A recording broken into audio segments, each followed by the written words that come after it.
Para labanan ang banta ng COVID-19 sa ating bansa, mahalaga ang kooperasyon ng bawat isa. Ang pananatili sa loob ng bahay ay isa sa pinakasimple pero pinaka-epektibong paraan para hindi kumalat ang virus. Kunwari, ikaw ang tuldok na ito. Malusog ka at malakas. Lumabas ka ng bahay. Ang hindi mo alam, may nakasalamuha ka ng may COVID-19. Tandaan, mahirap malaman kung sino ang may virus, pero madali itong maipasa sa iba. Pwedeng naipasa na pala niya ang virus sa iyo nung umubo siya, o bumahin. O baka naman ay nahawa na dahil humawa kayo sa parehong bagay na kontaminado. Ngayon ay mayroon ka na ring COVID-19. Isa ka ng carrier na makakahawa sa iba. Dahil maaaring ilang araw pa bago lumitaw ang sintomas na ubo, sipon, hirap sa paghinga at lagnat. Pwede ring wala kang nararamdamang sintomas, ngunit nakakahawa ka pa rin. Pag-uwi mo sa bahay, maaari mong mahawahan ang iyong pamilya. Kasama na rito ang lolo at lola mo o ang mga magulang mo na may edad. Sila ang may pinakamahina na depensa laban sa virus. Ang mga may sakit sa puso, diabetes, high blood, at iba pang pre-existing conditions at mga buntis, mahina ang panlaban sa COVID-19.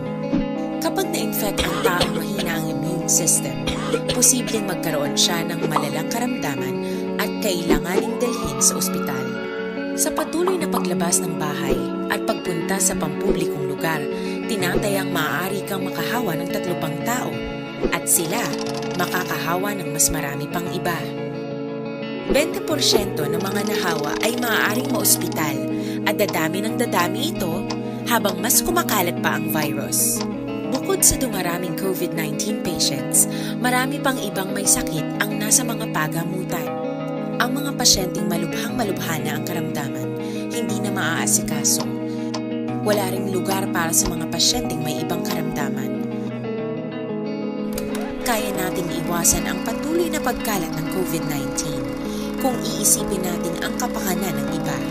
Kailangan nating isipin at kumilos na parang bitbit na natin ang virus para hindi ito kumalat pa sa iba. Sundin ang social distancing. At hanggat maaari, manatili sa loob ng bahay. Kung talagang kinakailangang lumabas, panatilihin ang 1 metrong layo sa ibang tao. Maging malinis din sa katawan at sa kapaligiran. Parating maghugas ng kamay gamit ang sabon at tubig. At i-disinfect ang mga bagay na madalas hinahawakan. Ang mahalaga, mapabagal natin ang pagkalat ng COVID-19 para mas kakaunti ang mga kailangang magpa-ospital at mabawasan ang mga Pilipinong magkakasakit. Magiging epektibo lamang ito kung mananatili tayo sa bahay. Sundin ang social distancing. Isang maliit na sakripisyo para sa buhay ng kapwa nating Pilipino. Tulong-tulong tayo. Let's beat COVID-19.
Hello, good morning.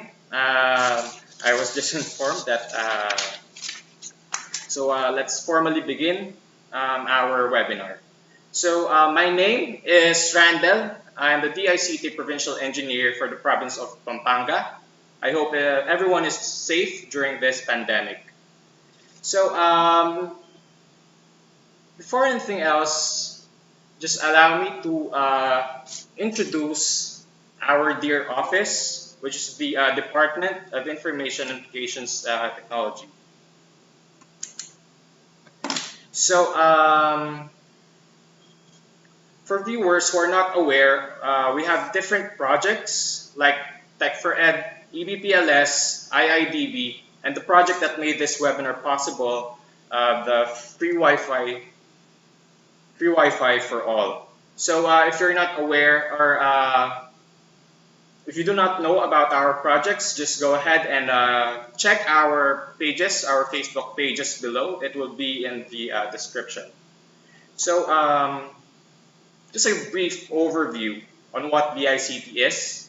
The Department of Information and Communications Technology, or DICT, shall be the primary policy planning, coordinating, implementing, and administrative entity of the executive branch of the government that will plan, develop, and promote the national ICT development agenda.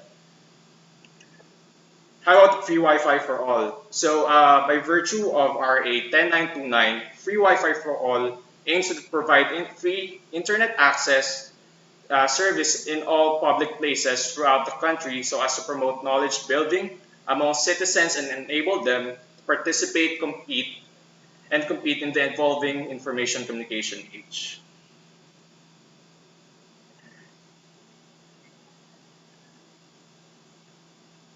Once again, hello. Um, Today, DICT LC2, Luzon Cluster 2, will be holding our second webinar. Amongst the lineups we will have in celebration for this year's ICT month. And yes, June is when we celebrate ICT month. I hope everyone is excited as we are. So please go ahead and like and follow our pages for more trainings and webinars like this. But before anything else, I would like to give a quick shout out to our implementing partners for the free Wi-Fi project. For PLDT, Sir Edgar Beltran; Converge, Sir Jonathan Arenas; for BCNet, Ma'am Jonaline Espeso; and for HTech, Sir Jerome Sosa. They will be also joining us today. We would like also to acknowledge other representatives from different companies affiliated with our partners. You may inquire on how to claim your certificates afterwards, and after the presentation, we'll be having a short Q&A with our lovely presenter that I will introduce later on. Just comment down below your questions, and please identify where you're from what company you're from. And also, quick shout out for those who are watching right now that are not our implementation partners but are eager to engage in this session. Don't feel down. There are more opportunities for you to participate in our webinars. As I mentioned, this is only our second for this month. So just check out our Facebook pages for more webinars, trainings, and I know it will do you good. But going back to our webinar topic, but some of you might already know the precautionary measures to take during this pandemic. However, most of us cannot avoid going outside due to our nature of our work. DICT, in partnership with DOH, provides this webinar to explain the facts about COVID-19 and how to assess the risk of workplace exposure to this viral disease. And today's webinar is entitled Reducing Risk in Workplace, Safety Training for Field Personnel in the Context of COVID-19. With the help of our good friends from the Department of Health, Region 3, this webinar will enable us to be more knowledgeable about the steps that we should take in order to combat and understand this global crisis, how to identify key steps in worker protection and infection control, and identify methods to prevent and respond to COVID-19 exposure in the workplace. So with that, allow me to introduce our guest speaker for today. She is the nurse supervisor and infection prevention and control nurse of one of our recently activated sites here in Pampanga, Jose B. Lingad Memorial Regional Hospital. So without further ado, let's all give a round of virtual applause to Ms. Sandra Lou Razon. So Ms. Sandra?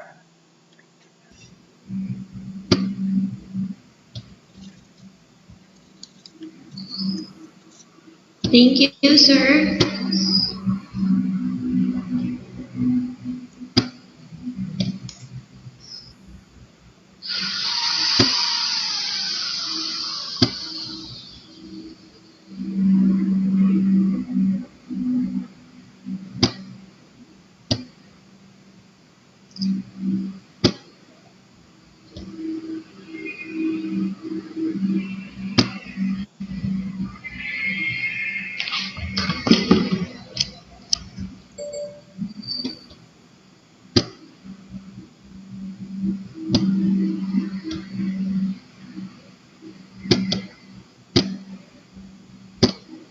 Sir Randel. Yes, ma'am.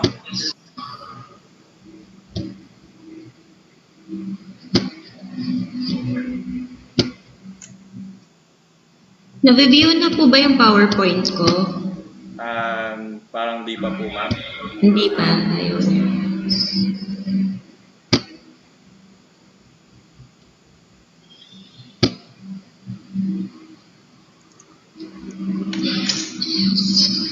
So let's just wait for our presenter, Ms. Sandra.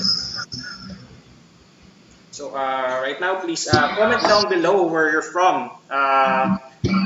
So we'll know our coverage of our webinars. I know people from Region 3 and 4A are watching, so just comment down where you're from.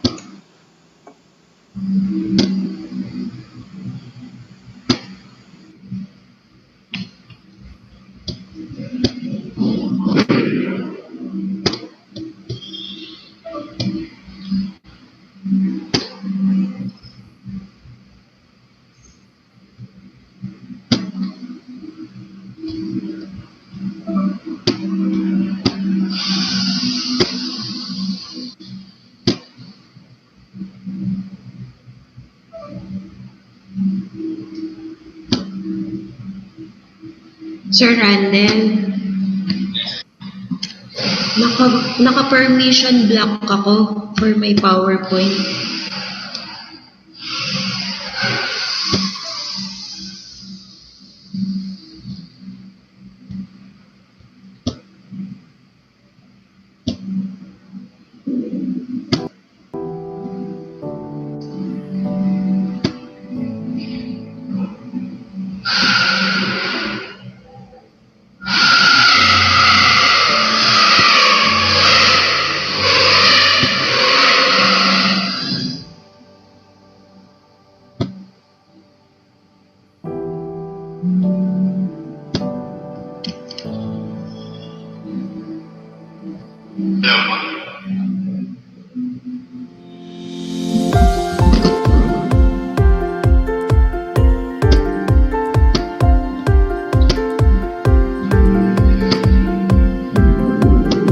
Sir, may copy naman po sila nung PowerPoint ko. Pwede po bang pa-flash na lang po? Oo, kasi naka-block lang po yung access ko.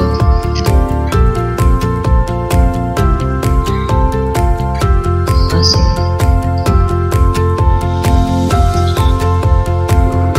pa-play na lang po.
Para labanan ang banta ng COVID-19 sa ating bansa, mahalaga ang kooperasyon ng bawat isa.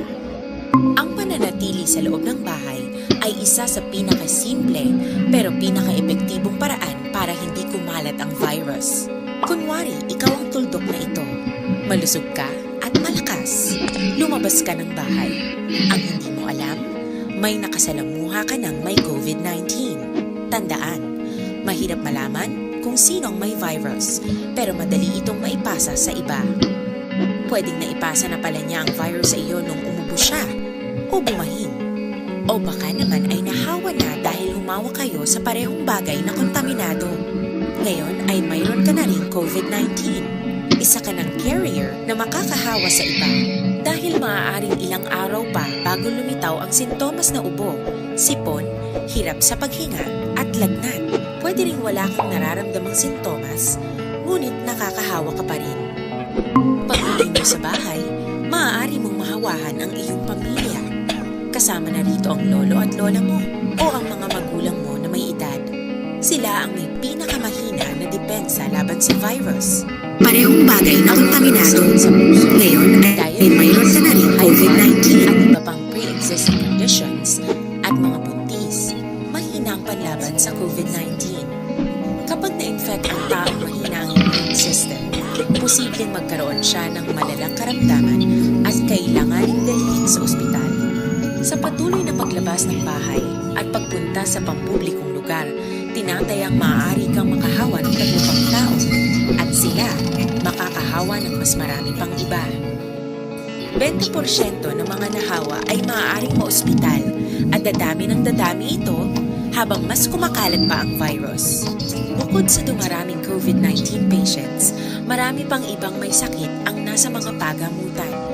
Ang mga pasyenteng malubhang-malubha na ang karamdaman, hindi na maaasikaso. Wala ring lugar para sa mga pasyenteng may ibang karamdaman. Kaya nating iwasan ang patuloy na pagkalat ng COVID-19 kung iisipin natin ang kapakanan ng iba. Kailangan natin isipin at kumilos na parang bibit na natin ang Sir Randall, can I start na po? Sa iba. Sundin ang social distancing. At hanggat maaari, manatili sa loob ng bahay. Kung talagang kinakailangang lumabas, Pwede na pong mag-start? Layo sa ibang tao. Maging malinis din sa katawan at sa kapaligiran. Parati maghugas ng kamay. Good morning. So I'm Sandra Razon. I'm the Infection Control Supervisor Nurse of Jose B. Ligad Memorial General Hospital. And for today, I am tasked to present and orient everyone regarding the risk in the workplace, how to reduce it for our field personnel in the context of COVID-19. Okay. So next slide po, sir. Okay. For the goal and learning objectives for this training, so number one, for the goal, it is to increase health and safety awareness for field workers with potential exposure to COVID-19. The learning objectives are, after attending, participants will be able to explain, number one, the basic facts about COVID-19, two, assess the risk of workplace exposure to COVID-19, three, define key steps in worker protection and infection control, and number four, to identify methods to prevent and respond to COVID-19 exposure in the workplace. Okay. Next slide. So this presentation by itself is not sufficient training for personnel who have a high occupational exposure to COVID-19 virus. So it is also important for the personnel to be oriented to their employer's site-specific policies and procedures. Also, the use of PPE needs constant practice in order to gain more competency and confidence. Information on COVID-19 is rapidly changing, sometimes daily. So what is known today may not be true tomorrow. So it is also important to update ourselves for information or more information or updated information on COVID-19 using reliable sources such as the CDC, the World Health Organization, and of course, the Department of Health. So next slide. So to start our module, so for number 1, we will explain the basic facts about COVID-19. Okay. Next slide. So ano po ba ang coronavirus? So ang coronaviruses po ay mga pamilya na mga virus na nagdudulot ng sakit mula sa karaniwang sipon hanggang sa mas malubhang sakit tulad po ng MERS or the Middle East Respiratory Syndrome o ang SARS na tinatawag na Severe Acute Respiratory Syndrome. Ang novel or word para po sa new or bago, so define lang po natin kung ano ang novel coronavirus. So ito po ay mga panibagong strain o uri ng coronavirus na hindi pa nakikita sa tao noon. Okay. So ang SARS-CoV-2 naman po ay virus na that causes coronavirus disease 2019 o mas kilala sa COVID-19. Ang SARS po ay Severe Acute Respiratory Distress Syndrome. So ang COVID-19 po ay pwede pong kumalat from person to person or human to human transmission. Okay. So nakakahawa po ba ang coronavirus ng tao sa tao? So meron pong iilan na coronavirus po na natatransmit po natin from human to human. So isa na po dito si COVID-19. Okay. Particularly po kay COVID-19, so ito po ay kumakalat or nagsaspread from person to person or human to human transmission po sa pamamagitan ng coughing, pag-ubo, sneezing, pagbahing, at malapitang pakikisalamuha sa ibang tao na infected po ng COVID-19. Kung mapapansin nyo po, sa slide po natin, yung picture on the left or right side area, so meron pong person doon na bumahing or umubo. So kung mapapansin nyo po, yung kontaminadong secretions ng ating pasyente, so ito po ay umaabot ng at least, ito po ay umaabot po ng mga 1 meter or 3 feet. So kung meron pong isang tao pa na kasalamuhan niya ng malapitan, ay pwede pong makuha po nung another person ang sakit na COVID-19. Okay. So ito rin po ay pwede pong makuha sa tinatawag po nating contact infection via hands. So ito po ang touching something with COVID-19 on it and then touching the mouth, nose, or eyes. Okay. So kung mapapansin nyo po, si person A po, na kontaminado po or infected po ng COVID-19, ay bumahing at hinawakan niya po yung kanyang nose and secretions, no, galing sa kanyang bahing. Tapos humawak po siya, so makokontaminado po yung kanyang mga kamay, no? Tapos humawak po siya sa doorknobs or buttons po ng elevator.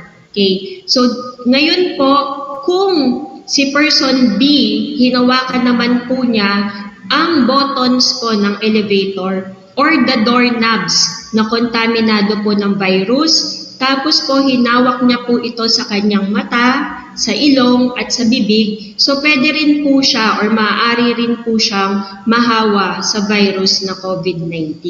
Okay. Sir, slide number 11 po, Sir Randel.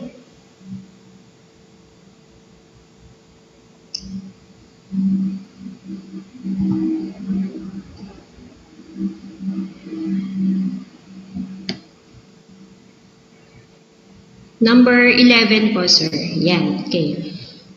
So, ang incubation period po ng COVID-19, so ano po ba ang incubation period? So, it is the time between exposure to a virus and the onset of symptoms. So, with COVID-19 po, ang symptoms po natin may show from 2 to 14 days after exposure.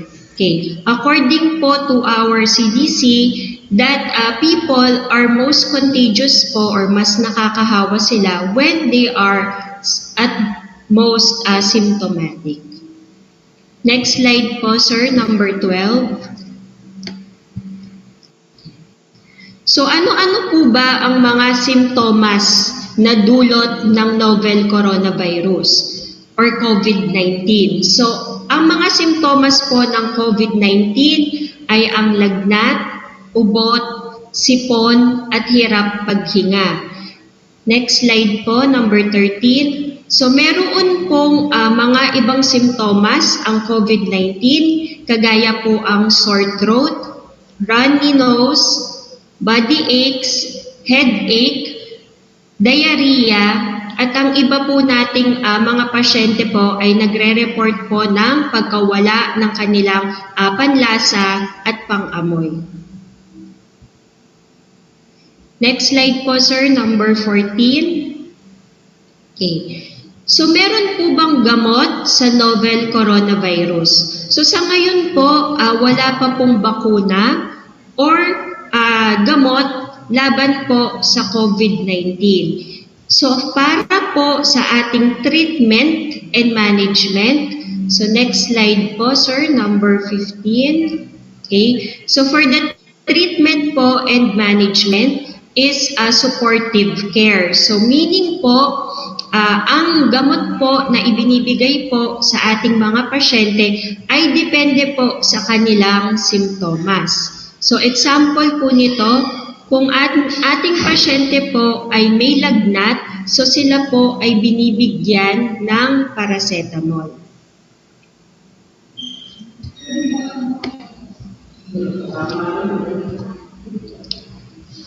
Next slide po, sir, number 16. Okay. So paano po ba natin maiiwasan ang COVID-19 virus? So kagaya nga po ng nabanggit kanina, no? So ito po ay matatransfer po natin via po sa pag-ubo, pagbahing, at malapitang pakikisalamuha. At isa na rin po dito ang paghawak po, no, sa ating mga secretions na kontaminado at mapunta po sa surfaces. At meron naman pong ibang tao na nakahawak po dito sa mga secretions na ito at naipunas po niya sa mata, sa bibig at sa ilong, ay maaari po siyang mahawaan ng COVID-19. So para po maiwasan natin in general ang pagkahawa sa COVID-19, kailangan po nating laging maghugas ng kamay. Okay? Tamang paraan ng pag-ubo na later on po i-discuss din po natin. At syempre po ang umiwas sa mga taong may lagnat, ubo at sipon. Okay. Sa workplace naman po natin in general, so next slide po, sir, number 17. Kailangan po nating magdala or lagi po tayong merong tissue o panyo, sabon, alcohol, at face mask. Okay. So ito naman pong mga ito ay usually available naman po sa ating mga work settings. Okay. So ito po, reiterate lang po natin, no, in general, for the basic hygiene and social distancing. So para makaiwas, no, sa sakit na COVID-19. So ina-advise po ang mga empleyado na wag na pong pumasok sa kanilang trabaho kung sila po ay mayroong mga simptomas ng COVID-19 gaya po ng ubo at lagnat. Ugaliin po ang paghuhugas ng kamay, iwasan ang paghawak sa nose, sa mouth at sa eyes. Takpan po, no, ang ating bibig tuwing bumabahing at umuubo. Itapon po sa maayos na lalagyan, no, ang mga ginamit na tissue, usually po sa infectious waste. Avoid close contact with co-workers and customers of at least 6 feet and avoid shaking hands. Wash hands after physical contact with others.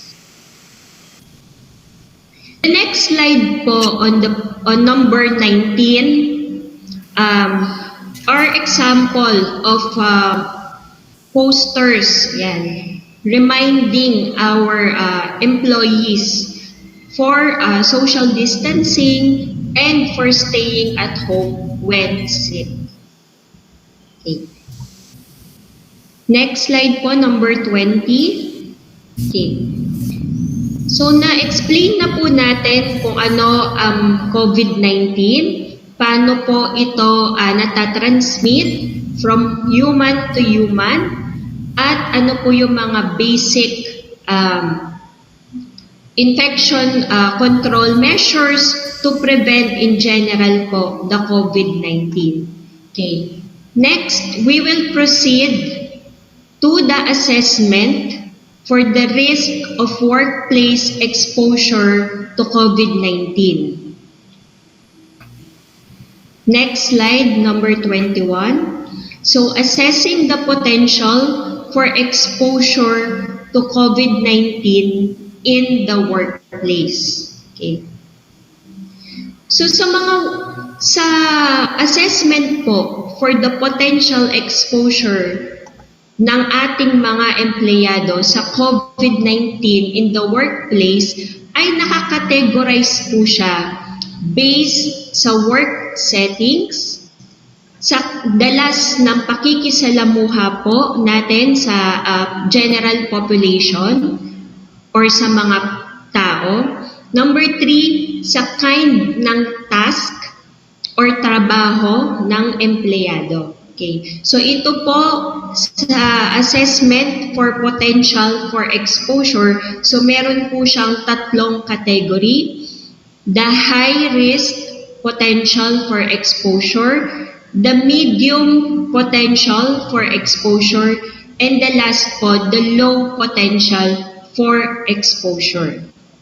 Okay, so moving on to slide number 22. So we will discuss about the high potential for exposure. For the high potential for exposure, so these are high exposure risk occupation that are for those working with people with known or suspected COVID-19. Especially while performing aerosol generating procedures. So ito po ang mga workers na nasa area na meron pong confirmed or posibleng merong COVID-19. So sila po ay nagtatrabaho, no, sa isang work setting na meron pong posible or confirmed na pasyente pong may COVID-19. Usually po, ang mga may high risk of exposure na workers are those working in the healthcare facilities, laboratories, and autopsy areas po. Example po ng kanilang task na ginagawa are collection of specimen, nandyan po ang sputum induction, and working with specimens. Another work settings po, examples for high potential for exposure are in the medical transport, drug treatment centers, homeless shelters, home health care, and environmental cleanup of COVID-19. Okay.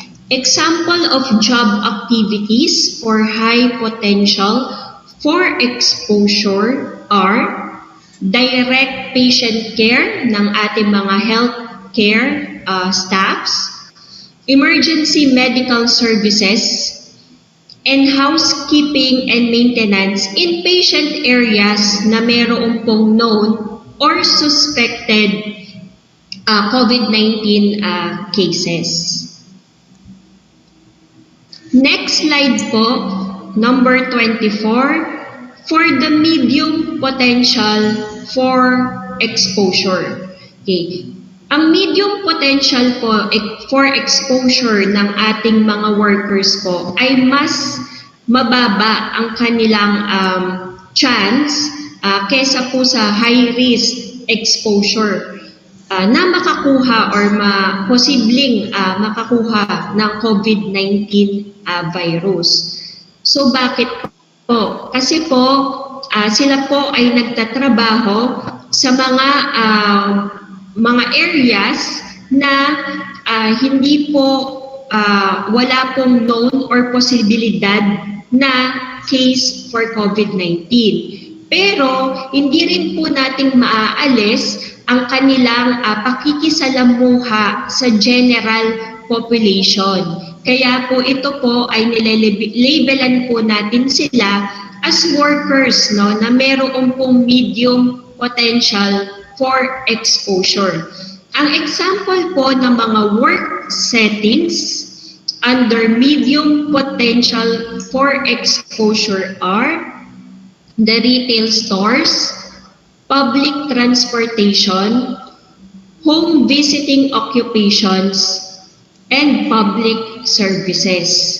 Example po ng mga task or job activities ng mga workers na mayroong medium potential for exposure are stocking shelves, checking out customers, emergency home repairs, handling mail and goods, and processing public benefits.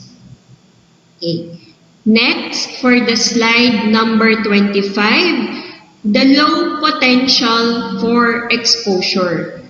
So ito naman pong low potential for exposure are occupations, no, that do not require contact with people known to be infected nor frequent contact with the public. Okay.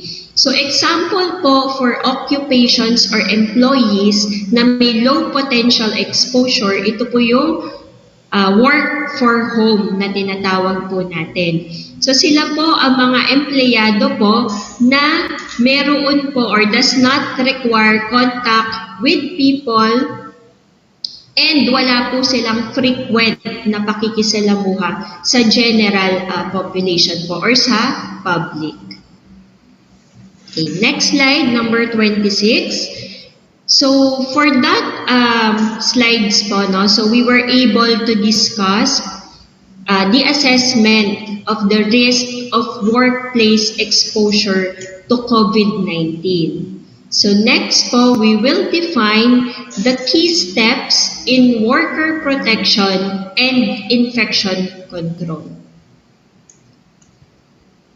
On the slide number 27, So this diagram po is from the National Institute of Environmental Health Sciences.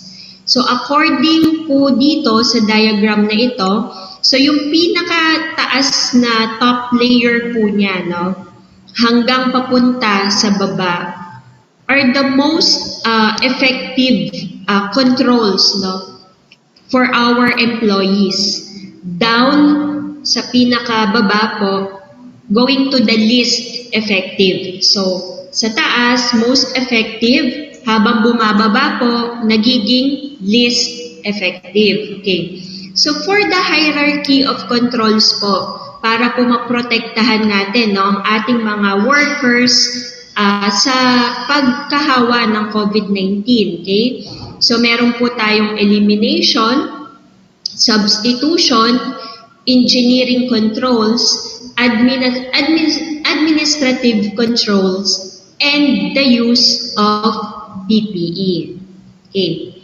So right now, so we will proceed our discussion with engineering controls, administrative controls, and the use of PPE. Kasi po, for the elimination and substitution part, since wala pa po tayong available na vaccine right now for COVID-19, so wala pa po tayong pwedeng methods on how we're going to eliminate the hazard of COVID-19 in the workplace. Okay. Next slide, number 28. Engineering control.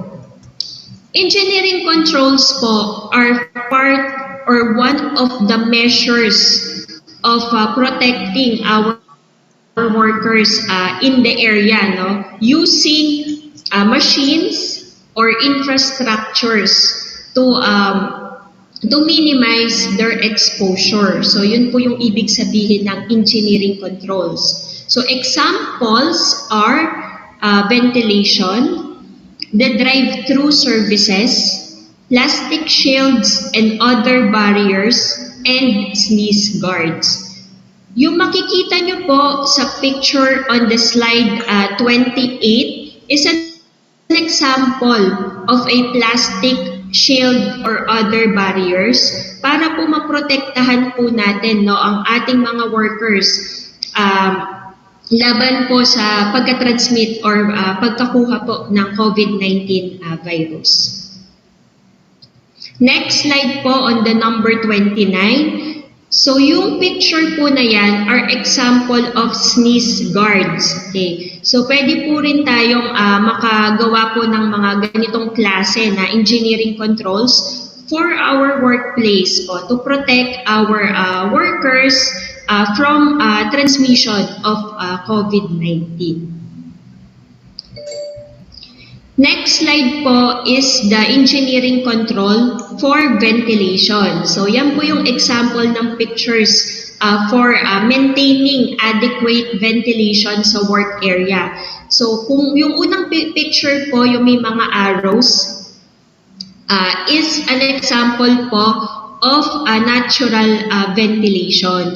So ibig sabihin po, maganda po, no, yung pag-ikot po ng hangin palabas at papasok ng opisina. So this is one way po of minimizing the exposure of our employees in the in their workplace. Yung picture naman po sa baba is an exhaust fan. So we can use exhaust fans po in the workplace para po to maintain, no, yung paglabas po at pagpasok ng hangin po sa ating work area. Moving on po on the slide number 31, our engineering controls naman po for high exposure or jobs in healthcare and laboratories. So sa hospital po natin, mga hospitals po natin, meron po tayong mga negative pressures, HEPA filter na nagpo-purify po ng air, and UV lights or the UV irradiation systems na pumapatay po, no, ng virus sa hangin or sa surfaces po ng ating ospital. Next slide po on number 32. So we will now proceed to the administrative controls and work practices to reduce exposure. So next hierarchy na po tayo.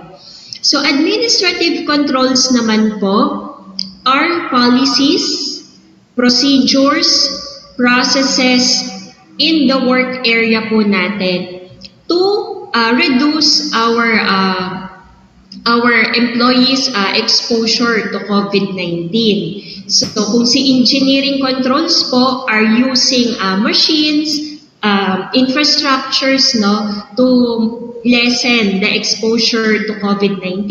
Si administrative controls naman po are processes, policies, and procedures po to reduce their exposure to COVID-19. So ano po ba ang mga example ng administrative controls na pwede po nating i-implement sa ating mga opisina? So number 1 po, stay at home, yung mga meron pong simptomas ng COVID-19. So kagaya po ng lagnat at pag-uubo. Next po, to establish a work from home policy. So ang mga task po natin or empleyado na may task na pwede naman pong gawin or mag-work for home ay binibigyan po natin sila ng inaalaw po natin sila na magtrabaho sa bahay po para po ma-minimize o ma-lower. So magiging dun na po sila sa low potential for exposure. So para po hindi na po sila masyadong nakakasalamuha in public and kanilang mga co-workers. Next is minimizing contact among workers and clients, discontinuing non-essential travel, limiting the number of staff present for high potential exposure tasks. So in the hospitals po, we designate and limit our healthcare staffs na nag-a-attend or nagbibigay ng direct care sa ating mga pasyenteng may COVID-19 or posibleng may COVID-19. So this way po, we limit staffs with exposure or with high exposure to COVID-19 disease. Next po is training. So training like this po reminds our staffs how to prevent or how to minimize their exposure to COVID-19. Okay. So soft barriers, next slide po number 33. Okay. So soft barriers that include tables, ropes, signs, and floor markings to maintain social distancing is another method po of administrative controls.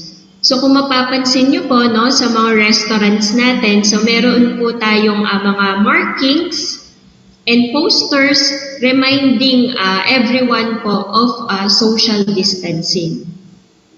Meron din po tayong tinatawag na one-way traffic. So kung makikita nyo po yung picture dito. So usually po, ito po ay ginagawa po sa mga hospitals. So meaning po, one-way direction lang po ang kanilang movement. So from clean area to the dirty area. So hindi na po babalik ang empleyado na nasa dirty area to the clean area. So to prevent contamination doon po sa clean area. So kaya meron din po tayong mga tinatawag na one-way traffic.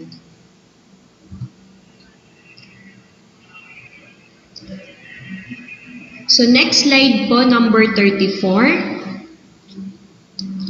So policies that can help to reduce exposure to COVID-19, ito po yung mga policies, include encouraging workers who are ill to stay home without fear or loss of pay or benefits.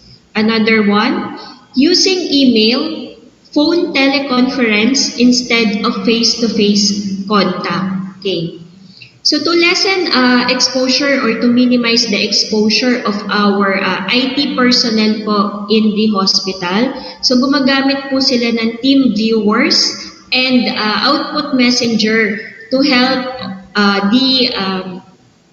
our staffs with their computer problems. Okay, so it's one way po of reducing or minimizing their contact with the public po. Okay. Next, are part din po of administrative control. So these are the basic infection control measures needed for COVID-19. Okay. So ito po yung hand hygiene, social distancing, and respiratory etiquette na dapat po ay may policy for implementing sa lahat po ng workplace area. Because ito po kasi are basic infection control measures to prevent COVID-19 exposure. Okay. Next slide on number 36. Okay. For the hand hygiene. Okay.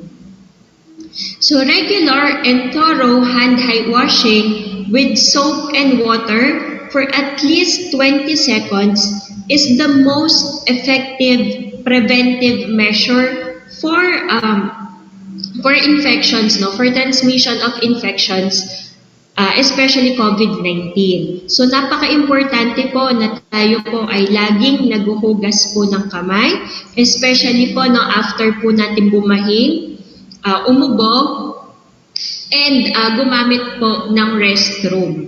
Okay. Always wash your hands with soap and water if your hands are visibly dirty.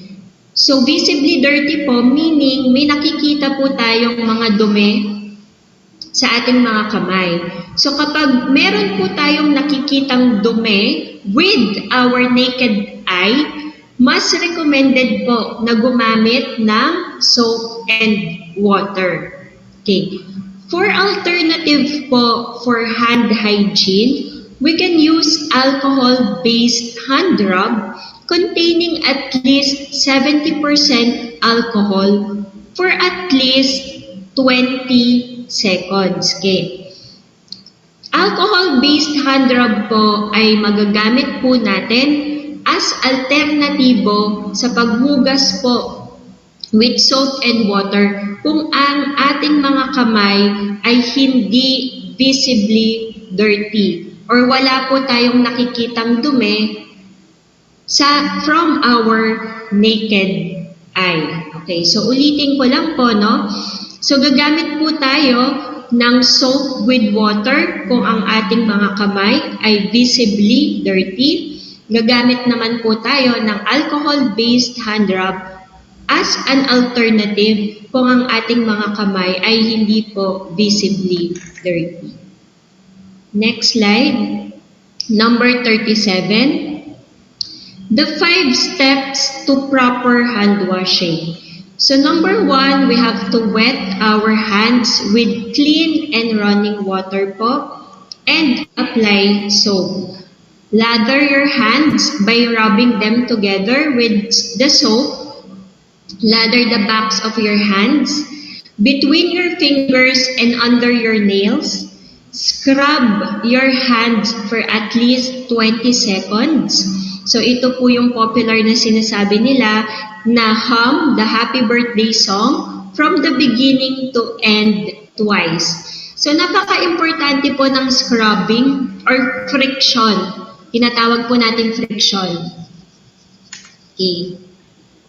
So bakit po napaka-importante ng friction sa hand hygiene? So ito po kasi will loosen the germs na nakasingit-singit po sa ating mga skin and dito po sa area.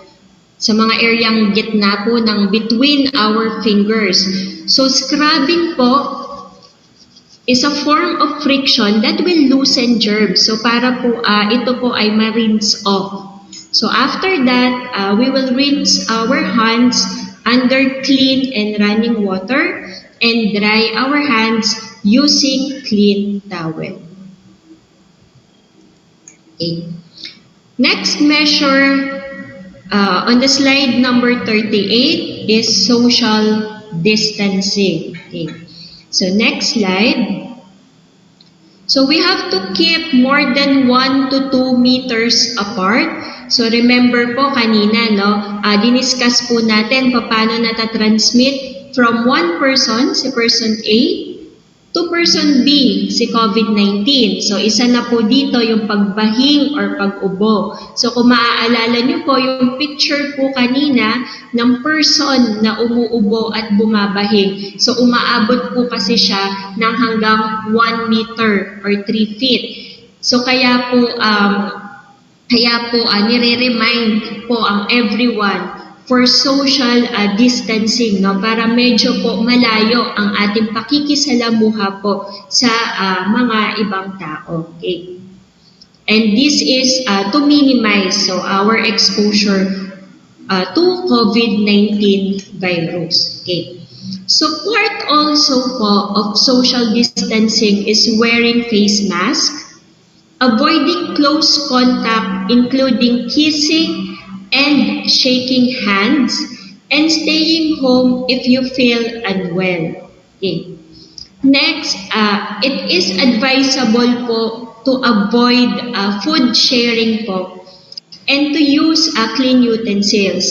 So kung dati po kapag lunchtime and merienda snacks, kasama na po natin, no, yung ating mga employees for lunch. So ngayon po, with the new normal, it is advisable po na during the lunchtime and merienda and snacks break of our employees to maintain social distancing and to avoid food sharing. Okay. So next po is the respiratory etiquette on the slide number 40. Okay, so next slide.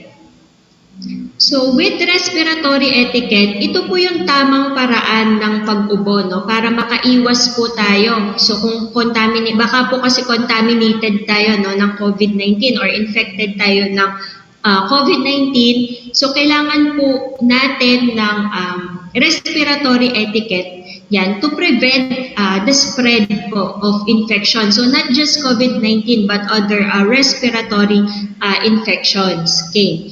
Sa tamang paraan po ng pag-ubo, sa picture po natin on slide number 41, so kailangan po nating takpan ang ilong at bibig gamit ang braso o tissue, itapon ang ginamit na tissue sa basurahan at ugaliin pong maghugas ng kamay pagkatapos umubo o bumahing.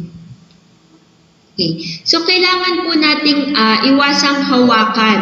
So, gaya nga po sabi kanina nung nag-explain po tayo kung paano natatransmit ang COVID-19.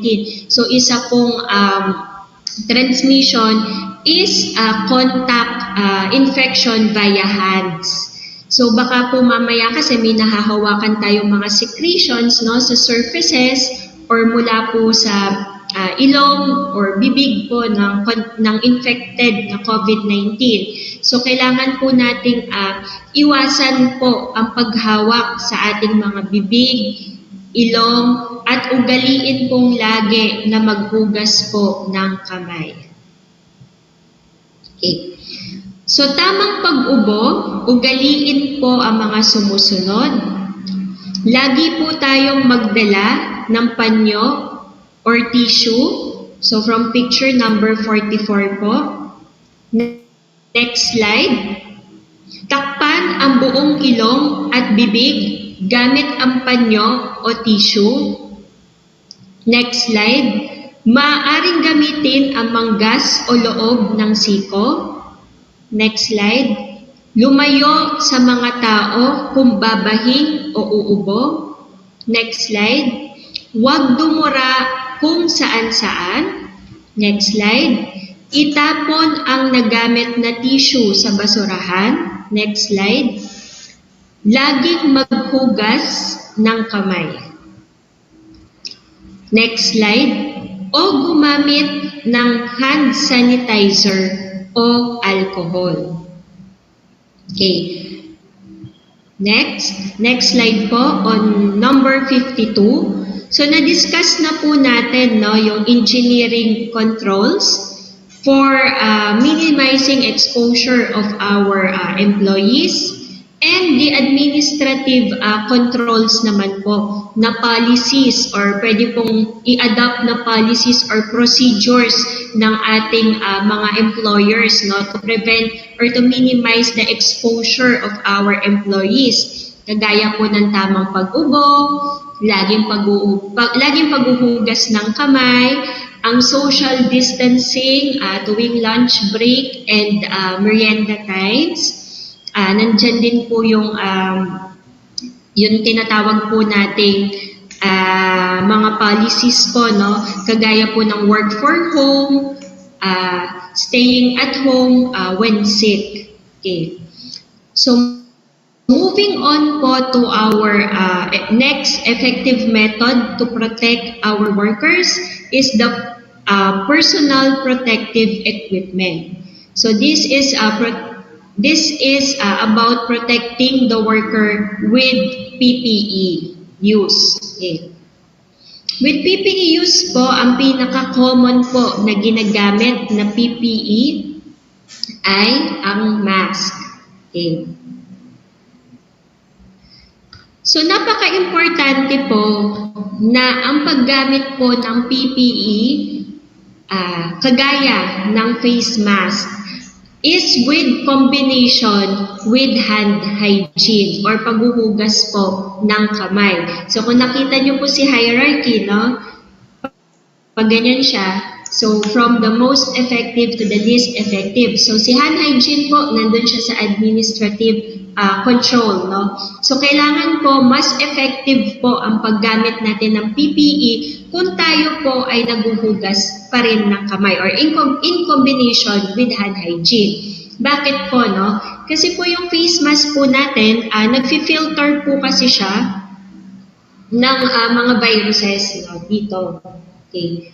So kapag po nahawakan po natin itong area na nag-filter siya ng mga infections or germs or viruses dito po sa area na ito, or nilagay po natin or iniwan po natin sa surfaces yung gamit na mask na nag-filter na po ng mga germs sa air. Siyempre po, kung hinawakan po natin itong mga dirty areas na ito and dirty surfaces kung saan po natin nilagay yung gamit na mask po natin at mapunta po sa ating mga kamay, so pwede po itong again, pag hinawak po natin sa nose, sa mouth, pwede po itong maging source ng infection. So kaya po kailangan na sa paggamit po ng mga PPE, ina-advise po lagi na gamitin po ang PPE with hand hygiene. Okay. So for the personal protective equipment, so reminders lang po ito. So we have to put on before contact with patient. So bago po tayong pumunta sa patient areas, kailangan po nakasuot na ang PPE. So remove immediately after completing the task.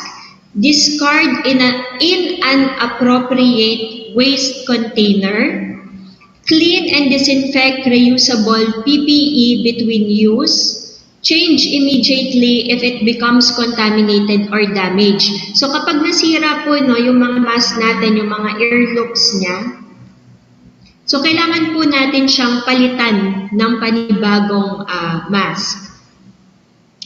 Next, it should not be adjusted or touched during patient care and remove carefully to avoid self-contamination. Okay. Ang examples po ng personal protective equipment are the face mask. So kung makikita nyo po sa slide number 55, so nandyan po yung face mask, N95 mask, the face shield, goggles, gown, apron, gloves, heavy-duty rubber gloves, and rubber boots. Okay. So next slide po, number 56. So this is po the 3 patterns of the minimum required personal protective equipment of our employees.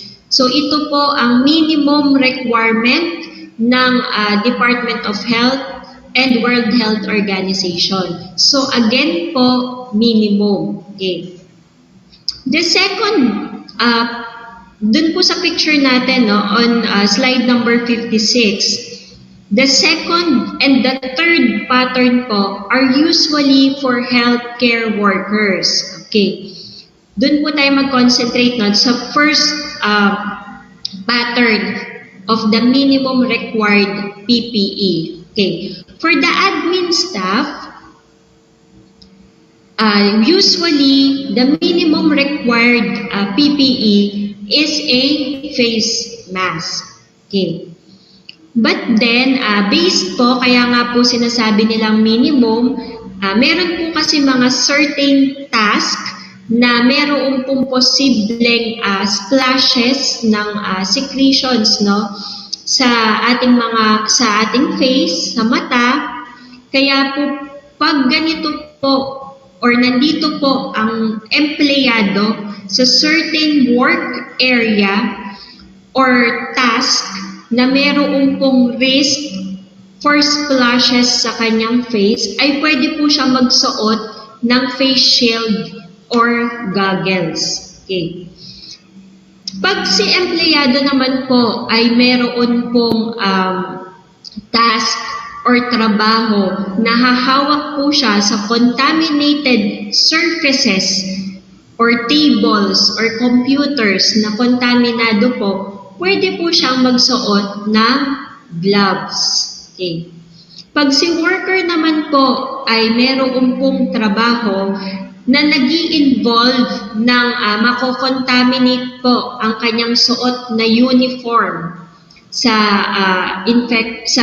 mako-contaminate yung kanyang suot na uniform, ay pwede naman po siyang magsuot ng gown or apron. So kaya po siya tinatawag na minimum, So at the minimum po, ang required na PPE for the admin staffs is a face mask. So again, for risk of splashes po on the face na napo-foresee po natin, So we will use eye shield or goggles. Pag naman po may risk na mako-contaminate po ang ating mga hands, so we need to use barriers like gloves.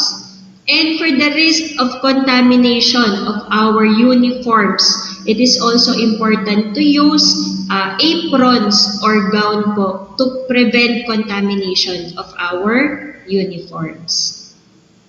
Next slide po, on the slide number 57, the use of medical mask.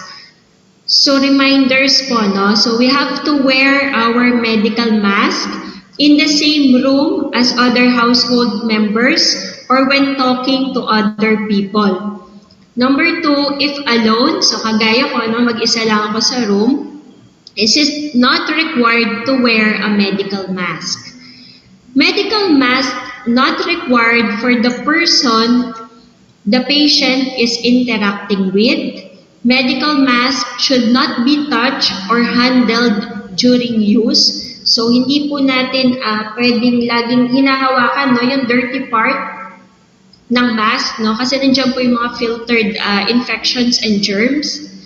Next, if a mask gets wet or dirty with secretions, it must be changed and disposed of properly.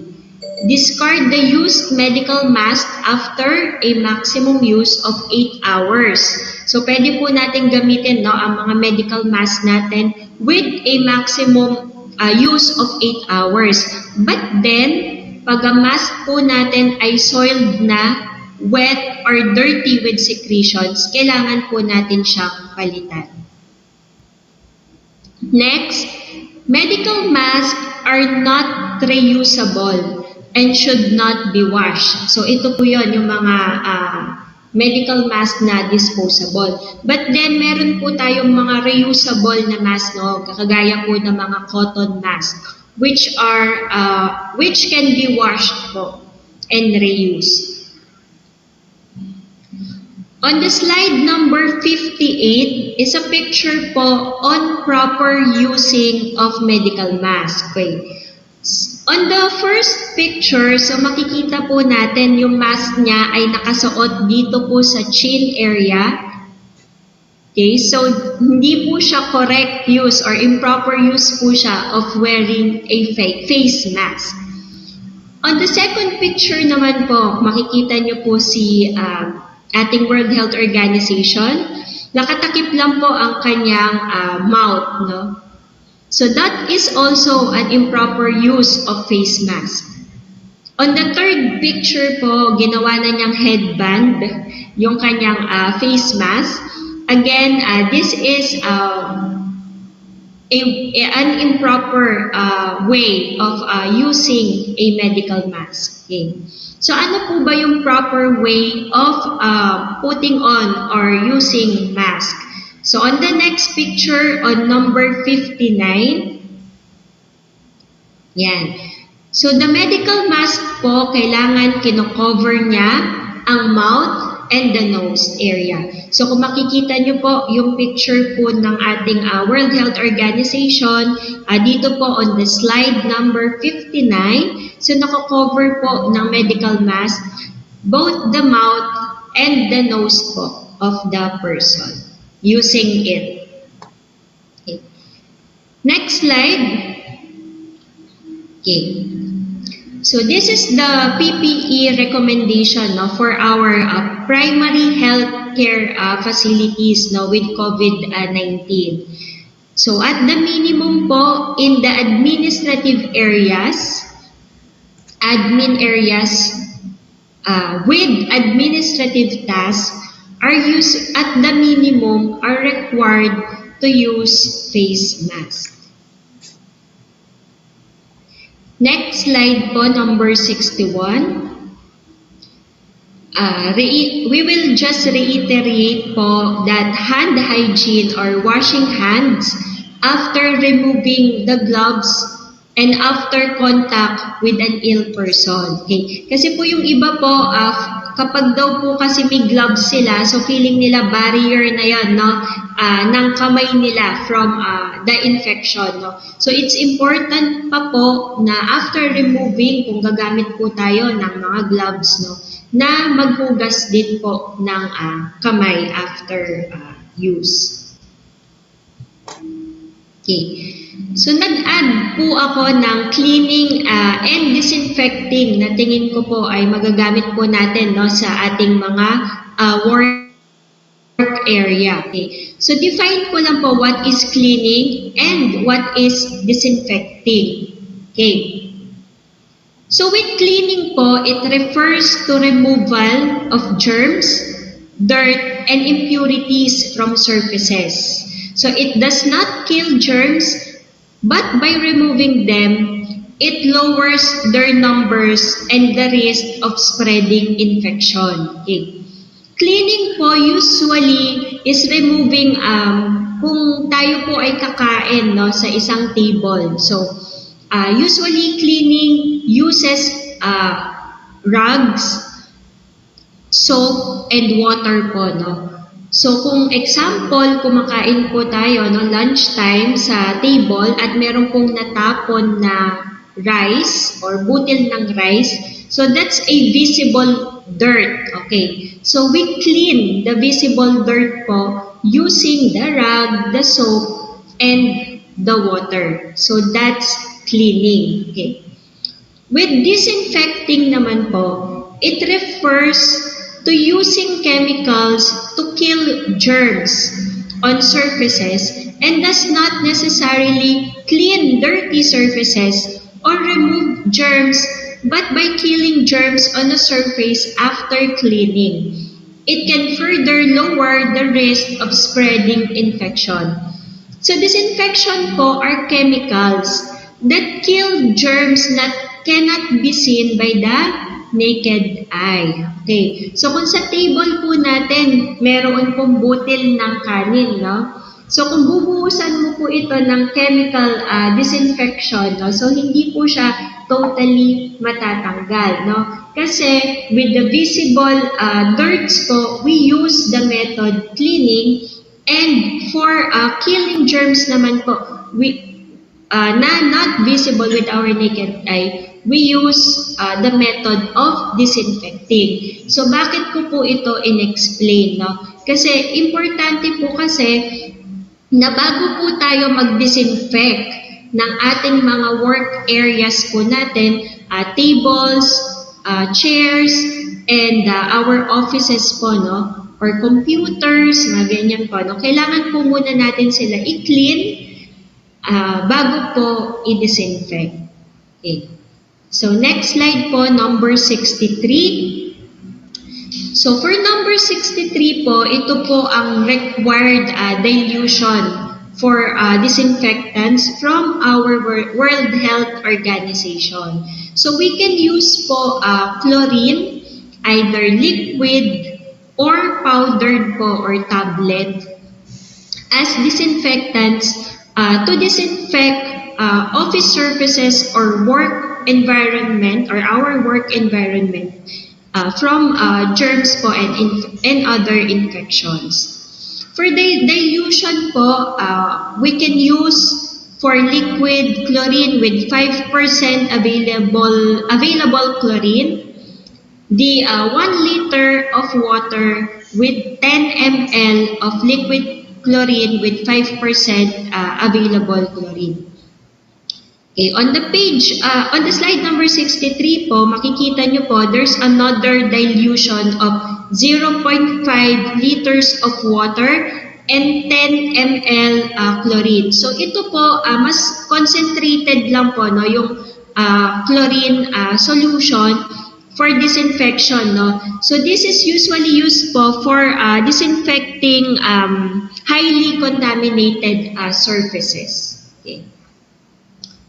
For our electronics po, no, we should also consider putting a wipeable cover on our electronics and follow manufacturer's instructions for cleaning and disinfecting it. Kung wala naman po manufacturer guidelines on how to wipe the cover of our electronics, then we can use alcohol-based wipes containing at least 70% alcohol for disinfecting yung wipeable covers of our electronics. Okay. So remember, when using disinfectants, we have to wear disposable gloves and gowns for all tasks, and additional PPE might be required based on the cleaning and disinfectant products used and the risk of splashes like goggles or face shield. And if there is a shortage of PPEs, wash your hands often. Okay. So next slide po on number 65. Okay. So we already discussed po the basic facts about COVID-19. So ano po ang COVID-19? Ano ang mga simptomas nito, no? Paano po nahahawa ang person to person sa COVID-19? At kung ito po ay may available ng bakuna or gamot. Okay.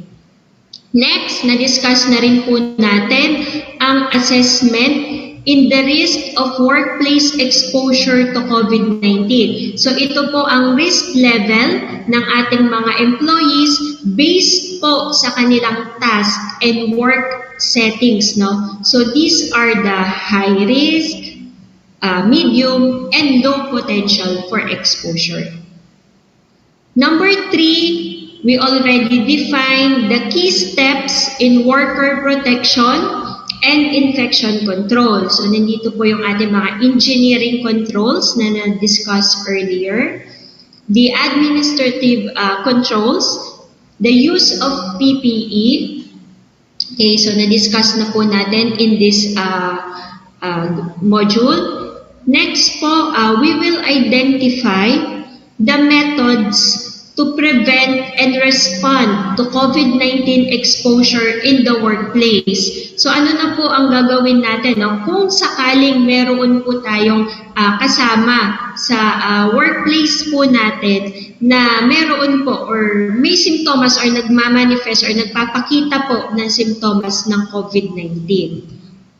Okay. So, kailangan po na mabigyan po natin siya ng face mask ang empleyadong may simptomas. Ito ay upang maiwasan ang pagkalat ng sakit. So number 2, i-isolate ang empleyado. Sa hiwalay at well-ventilated na kwarto na malayo sa iba pang empleyado.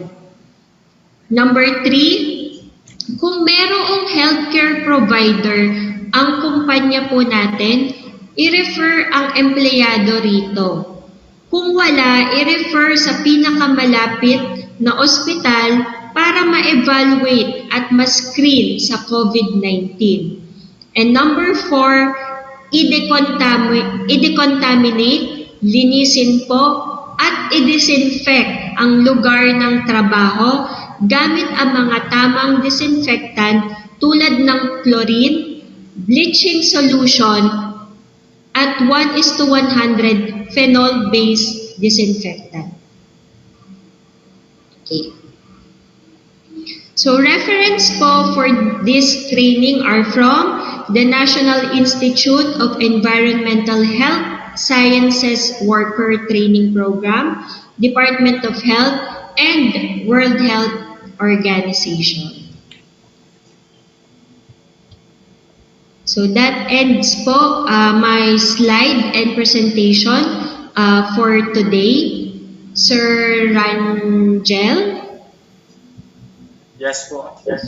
Yes, sir. Thank you po for that very informative.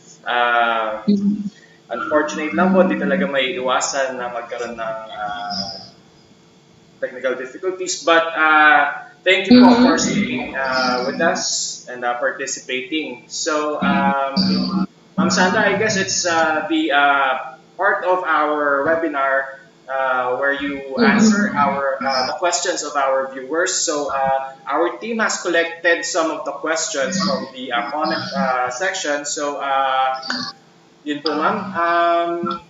I'll give the floor to you again. First question po natin. Yes po. So, sir, meron pong first question dito. So, need pa po mag-face mask pag nasa biyahe, nasa sariling sasakyan, at walang ibang pasahero, sir. Okay. So, pag ganito po, no, sir, pag solo mo po yung area mo, so hindi na po necessary na mag-face mask. But then, kung po kasi babiyahe ka, sir, syempre, di ba, bababa ka ng sasakyan, in time, no, magpa-park ka, may pupuntahan ka. So, mas maganda rin po, no, na meron kang dalang face mask para po pagbaba mo ng iyong mga sasakyan, nakasuot na po ito, no, para, or minsan po, no, meron kakatok, meron mag-checkpoint po sa atin. Sa mga checkpoints, no, meron pong mga kumakatok, meron pong nag-check ng temperature, di ba po, sa mga checkpoints. So, ibig sabihin, meron ka rin, may possible na makasalamuha ka ring tao, no, kahit habang nagbabiyahe ka. So, mga ganito pong instances, kailangan po kasi naka-face mask din po tayo. Thank you po, Ma'am Sandra. Let me just answer the question of Amiel Evora. May e-certificates po ba? Yun po, ang certificates lang po namin ay ipoprovide as announced po earlier sa mga contractors po namin. So, pero participate pa rin po tayo sa aming mga susunod na webinars. Just go and like our pages Facebook po yung DICT LC2. Nasa link po yung, nasa description po yung link. So, for more trainings and webinars like this. So, yun po ma'am. I guess we have another question po from Sir Marlon Masayada po. Let me just read it for you, ma'am. Yes po, sir. Thank you. What are the required PPEs of DICT during installation, repair inside the ICT premises? For this one po, I guess pretty standard na po tayo sa mga PPEs na kakailanganin po natin. Depende rin po sa site, iba po sa hospital po, Yes, site natin, iba po yung requirements po nila. And sa mga SPCs po na sites natin, malamang po very minimal lang po ang requirements po nila, like yung mask po, di ba? Tulad po na binanggit ni ma'am. So, ayun po. I hope I answered your question po, Sir Marlon. May dadagdag pa po kayo dyan, ma'am, sa question po kung ano PPEs pagkabuan po. Yes, tama po, no? As discussed po earlier, so it depends po, no, sa work settings po natin, sa task po na gagawin po ng isang employer, no, sa use ng PPE. Pero at the minimum po, ang required po is the use of face mask. And then, nag-aano po tayo, no, nag-a-add po tayo, depende po on the risk of exposure of our employees. Depende rin po sa healthcare policies po natin on the area. Thank you po, ma'am.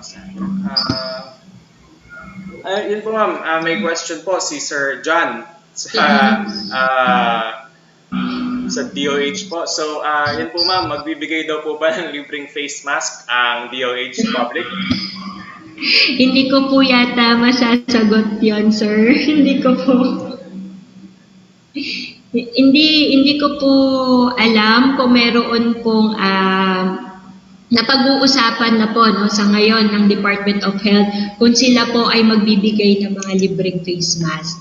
Itatanong po natin yun, sir, sa DOH agency, then I'll get back to you. Ayun po, abang lang po tayo sa announcement. Abang tayo sa announcement nila. I know po. Yun nga po, essential nga po ang mask ngayon. Dahil nga po ngayon, GCQ. Siguro po ma'am, another question po. Kayo po ma'am Sandra, tingin niyo po, during GCQ po tayo ngayon, what do you think should be observed during GCQ? As we can see on the news, medyo nahihirapan lang po ang ating mga workers po natin outside the kahit po yung mga hindi health workers. So what can you suggest po or what can you advise sa mga workers po natin na papunta na nga po sa work, kanilang work, na medyo kabado po kasi syempre hindi po natin alam yung kalaban natin ngayon. So ano po ang may advice sa kanila? Okay, so gaya po nung sa slide po natin kanina, no, sir, ina-advise po natin, no, na lagi po silang magdala ng panyo, tissue, alcohol, and face mask po. And nire-remind din po natin sila, no, to follow social distancing of at least 1 to 2 meters or 3 to 6 feet. So ito po yung distance dito, sir, from the shoulder to the tip na ng fingers po natin, no. And lagi po tayong maghuhugas po ng kamay. Iwasan po ang paghawak, no, sa bibig, sa ilong. Lalo na po, no, kung hindi tayo naghugas po ng kamay. Kasi posible po na meron po tayo nahawakan na contaminated surfaces with the infection po at mapasa po natin, no, sa bibig and sa mouth po natin. Thank you po, Ma'am Sandra, sa maganda pong advice. Yun po, meron po tayong another question from Ma'am Imelda po. Regarding daw po ma'am sa washable masks. Sufficient po ba na washing with soap o need to subject on a high heat? Parang ibibilad daw po yung mask natin kung parang po correct po.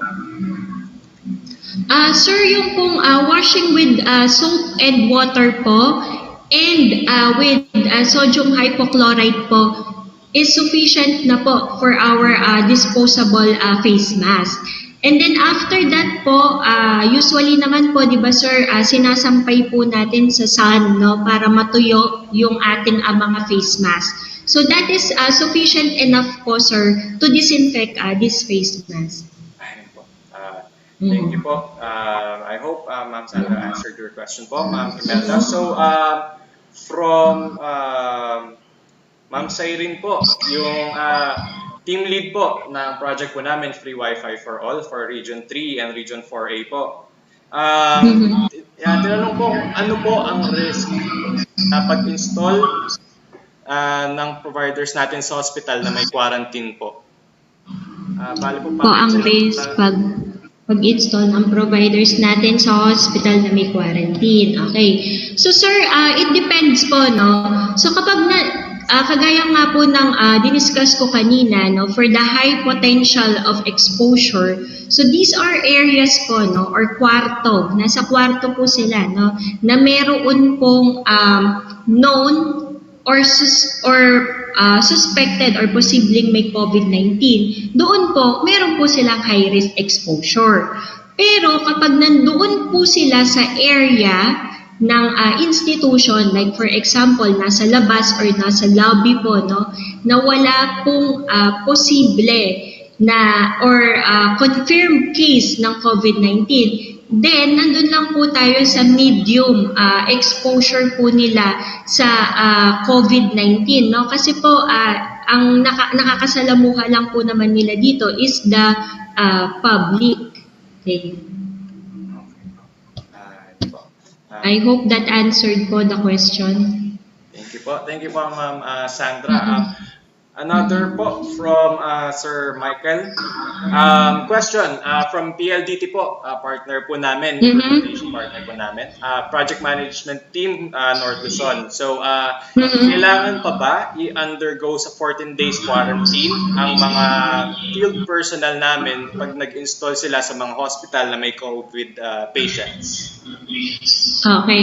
So, dito po kasi sa institution po namin, no, sa hospitals, we do not require po, sir, their quarantine po. As long as they have the required personal protective equipment po, and they follow po the proper hand hygiene guidelines po of the institution, then with that, they have low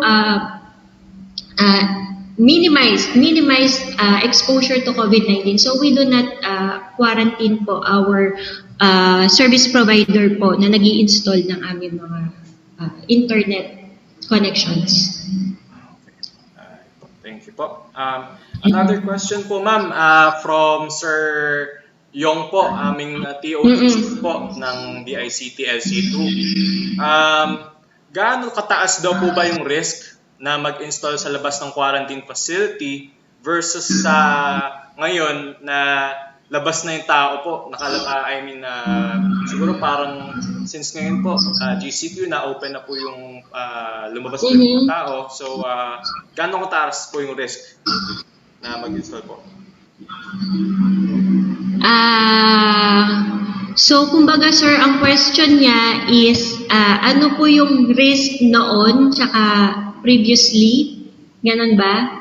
Ano po yung risk nung ECQ compared to the GCQ na mag-connect po or mag-install ng Wi-Fi? Yes po, ma'am. Yes po. Parang ganun po yung question niya, no? Okay. So ngayon po kasi, ang ECQ lang naman po is pinatupad po siya to prepare us, no? To prepare po the general public po sa ating laban, no? Sa COVID-19. So right now, nagpa-GCQ na po, no? Or general community quarantine, but it does not mean na wala na po totally yung virus. So nandyan pa rin po yung ating risk. So nag-GCQ lang po tayo kasi right now, we can say na prepared na po no, ang ating mga public transportation, meron na po sila mga engineering controls, our work areas, meron na rin po silang engineering controls, no? And siguro po in the area na magkakabit po sila sir ng mga wifi or magi-install, meron din po silang mga controls na po na implemented, no? Doon sa area na yon, no, kagaya po ng mga available soap and water, mga available PPE, tsaka po yung mga mas oriented na po no yung mga staff doon sa healthcare institutions po na pag-i-installan po nila ng wifi regarding sa ano po yung kanilang susuotin, no. So I think po right now mas prepared na po ang ating mga facilities po no to help other admin staffs like our connectors po, yung magko-connect po ng wifi para po ma-minimize or mas lessen to lessen po ang kanilang exposure for COVID-19, sir. So mas prepared po tayo right now sa GCQ and to lessen po our exposure. So mas maganda po na to follow our policies po and procedures para po malesen din po ang ating exposure for COVID-19. Thank you po. Yes, sir, Angel. Yes po, ma'am. Thank you po, ma'am. May nabasa lang po ako isang question for DICT kay Sir John po. Sa'yo. Sige yes. po. Yun nga po, yung nagtanong po kung magpo-provide po yun ng ng face mask po, si DOH. Binato naman po sa amin ma'am ngayon sa DICT. So, siguro po, yung pababasahin ko lang po, how about DICT nagbibigay po ba ng PPE sa mga constructor? Siguro po, pagka po yun nga po, partner na po namin, I believe, ipoprovide naman po yan ng company po natin.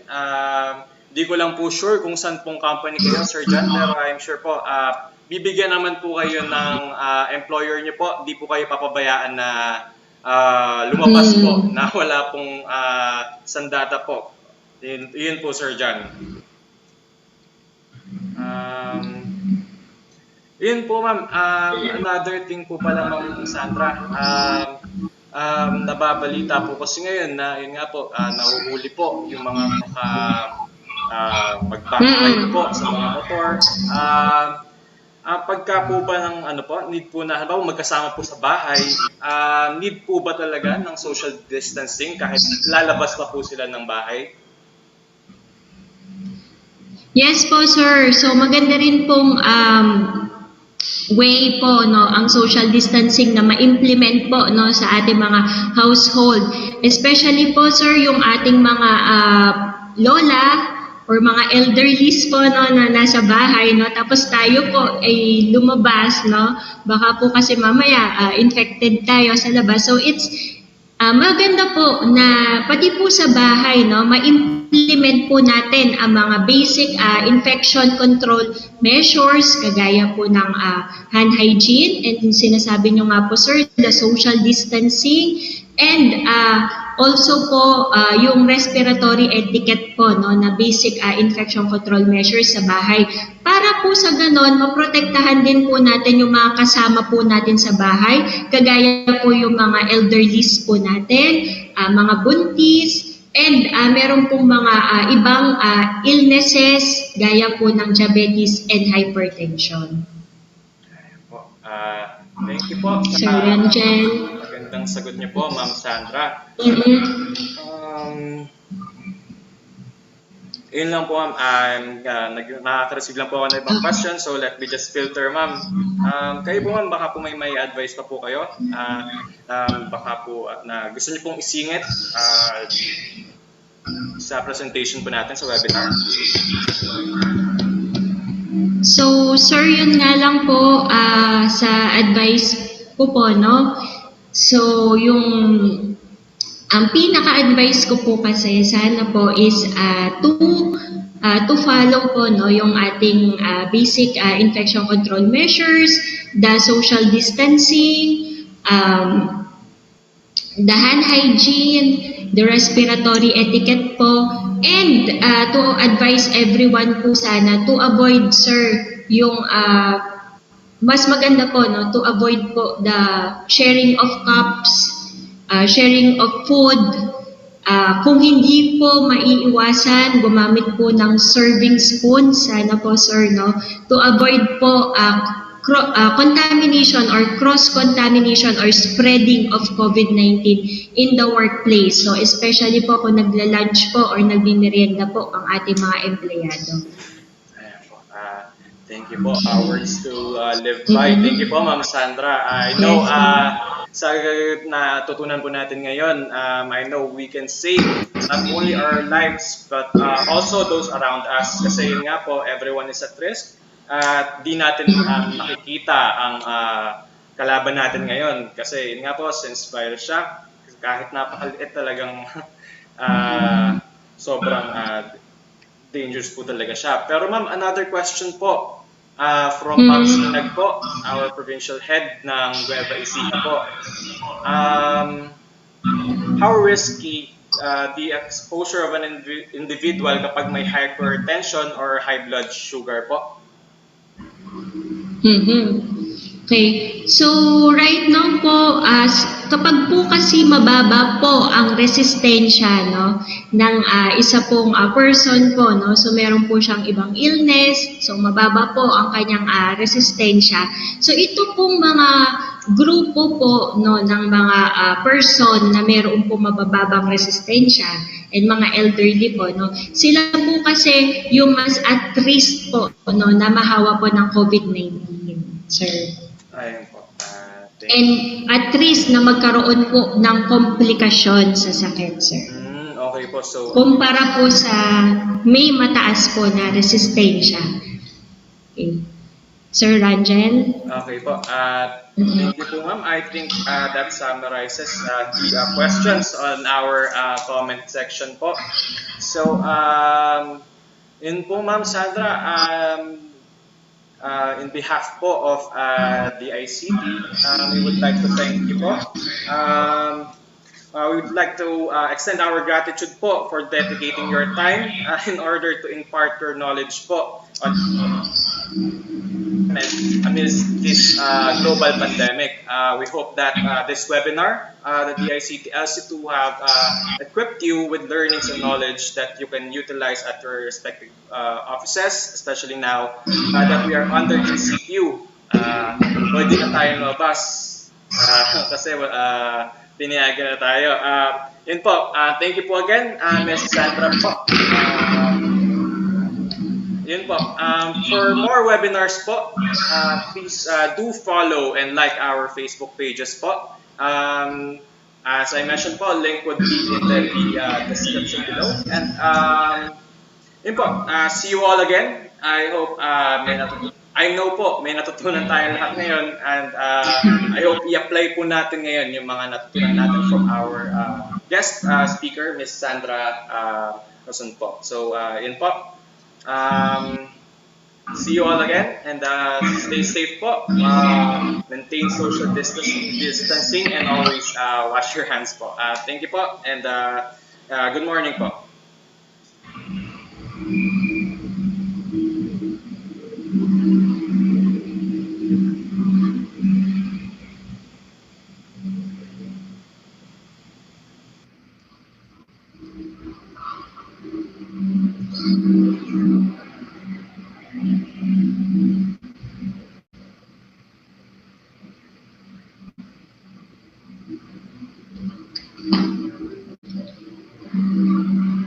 Okay na, sir.